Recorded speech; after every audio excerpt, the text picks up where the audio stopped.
This is my first year using slides. So I'm stretching myself. The name of my talk is Whole.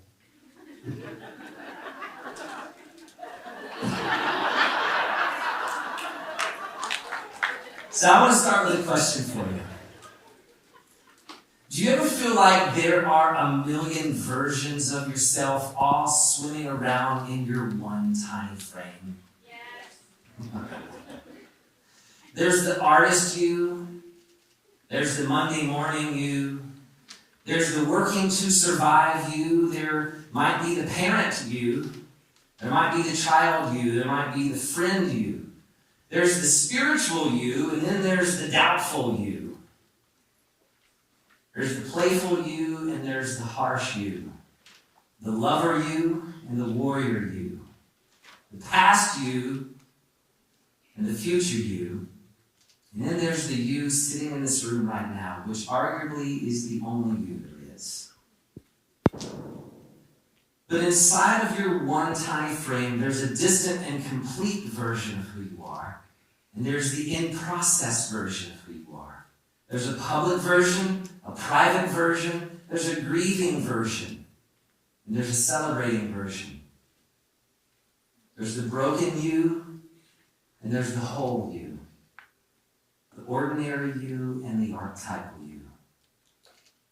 We can keep going, right? There's the perceived by God you, and then the you that you see in yourself, which I think usually looks a little bit different than what he sees.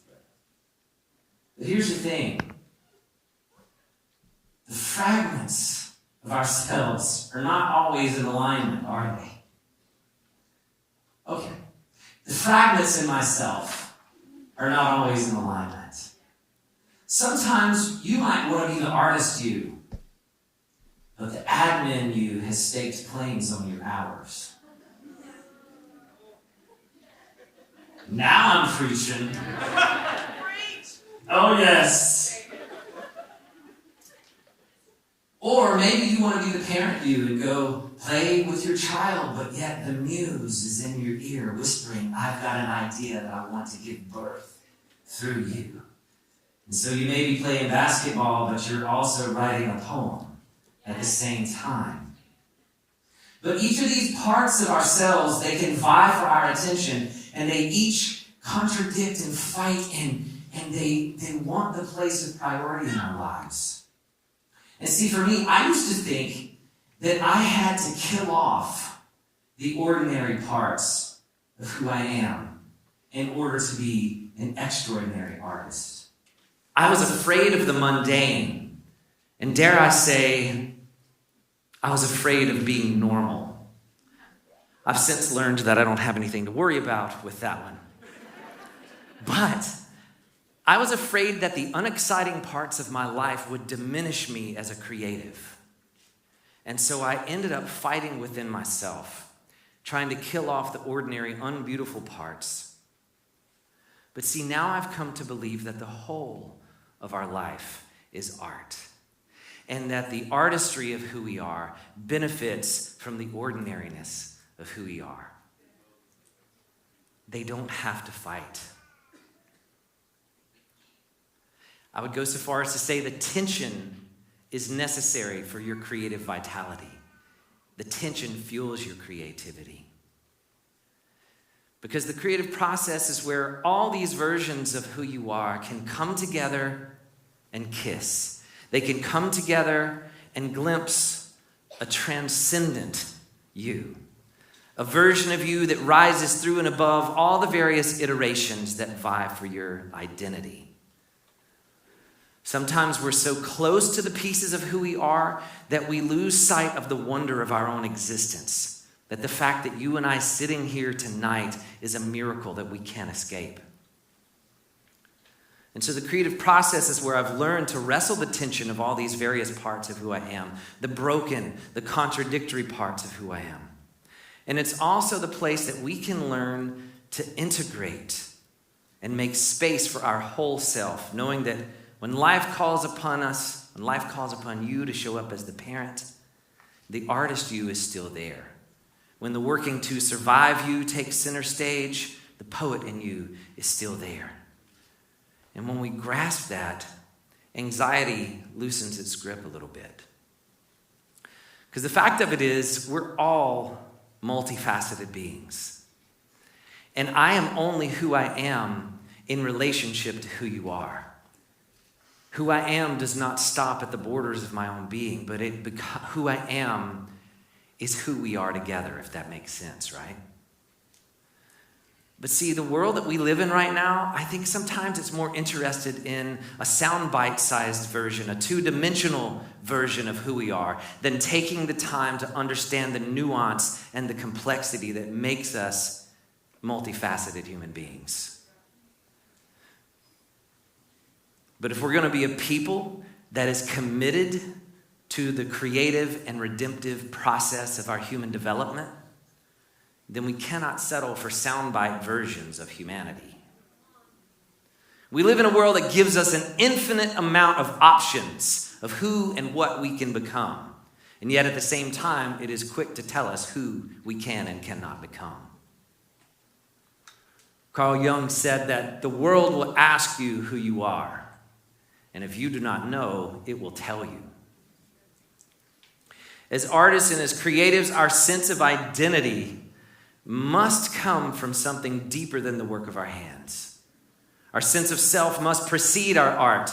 It must precede our vocation. It must precede our relationships. Otherwise, we're going to put too much pressure on our art to fill an existential void that our art was never meant to fill.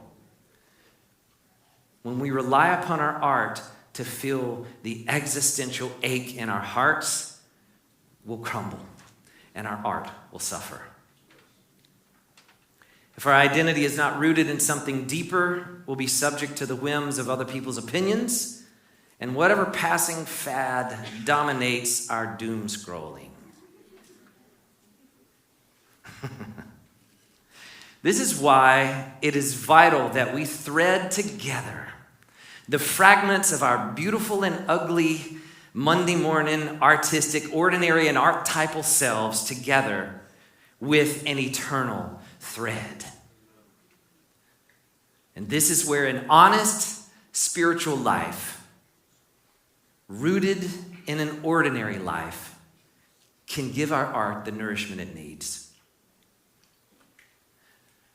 When we cultivate a sacred space for our creativity to play, unencumbered by idealism or ideology, when we allow our art and our faith to intermingle and we find the freedom to express all of the horrific, traumatic, beautiful, ecstatic things that we experience as human beings, then what happens is we commune with our past and our future at once.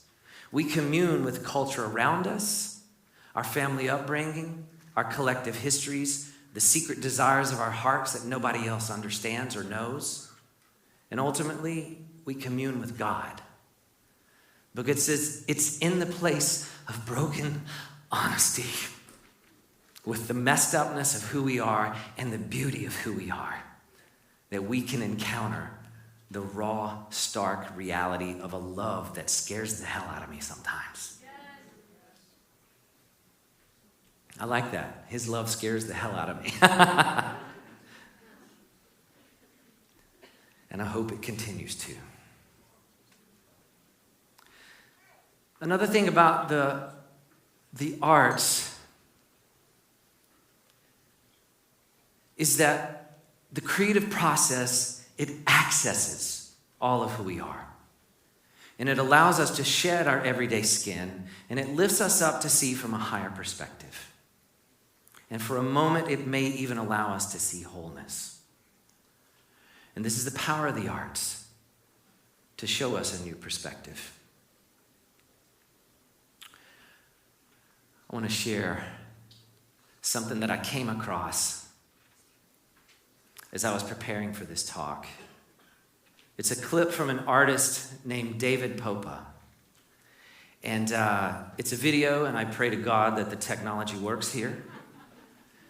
But I want to take just 2 minutes, and I want to let this man's art say what my words struggle to say.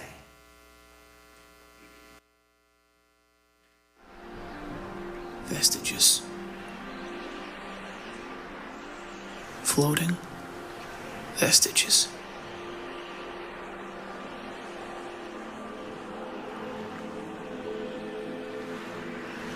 Can these fragments be made whole?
Scattered fragments of a...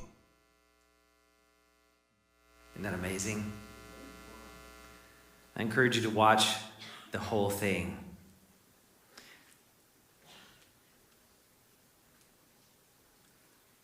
When you're on the ice and you're right up close to what you're going through in your life, you can't see the full picture. But like the camera lifted up, and we got to see a picture from heaven's eyes, and we saw the full picture of the face in the midst of the fragments. Isn't that amazing? And that's what we're talking about this weekend, is how the arts bring together all the different parts of who we are and how the different facets of life can be made whole through a creative process as we witness a renewed vision of our individual selves and our collective selves together. See, I've been to concerts, and at some of my own concerts, I've seen goth kids and cowboys and soccer moms and poets all bobbing their heads together to the same song. That's the power of music. That's the power of the arts, to transcend our own human boundaries and to bring us together. The power of the arts to bring together, to heal, to reconcile, cannot be underestimated during times of crisis and social upheaval. And some of you may agree with this, and some of you may struggle with this, but this is why it is vital for artists during times like ours to keep our art from being reduced to pawns of propaganda. And that we maintain the purity of our creativity from becoming mechanized and weaponized as a tool for the latest headline. There is something of eternity hidden in our creative processes, and we cannot allow the pressures of our cultural moment to seduce or reduce the power of the arts to passing campaigns.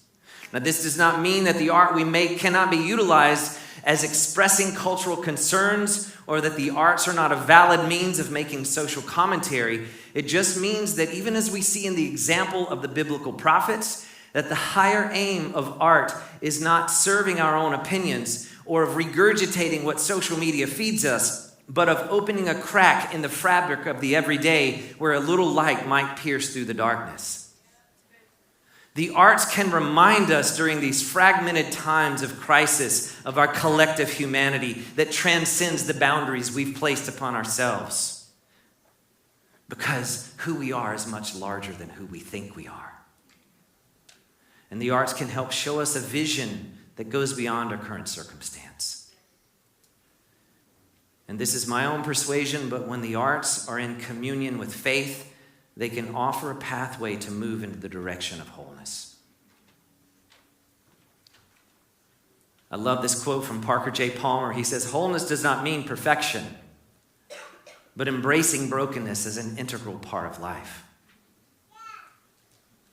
Yeah, that's right. Sometimes the fragments and the cracks of our lives are the very places where the light gets in. Some of my worst mistakes have led to some of my most beautiful things. And I would give anything if I could arrive here by another way. But wholeness means that every part of our story is dignified. And if we believe in redemption, then it means that, yes, even that is redeemed. The cracks are the very places where creativity breaks through with an unexpected, unplanned beauty and transformation. And if that sounds lofty, it's because it is lofty. Did you know that the astonishment of your life, that you are so wondrous that even angels want to figure out what's going on with you? All right, I'm going to end with this. I got really fascinated with this idea that the only difference between a hole, a vacancy, a void, a longing, a hunger, an emptiness, the only difference between a hole and being whole, being full, healthy, vibrant, healed, the only difference is one silent letter.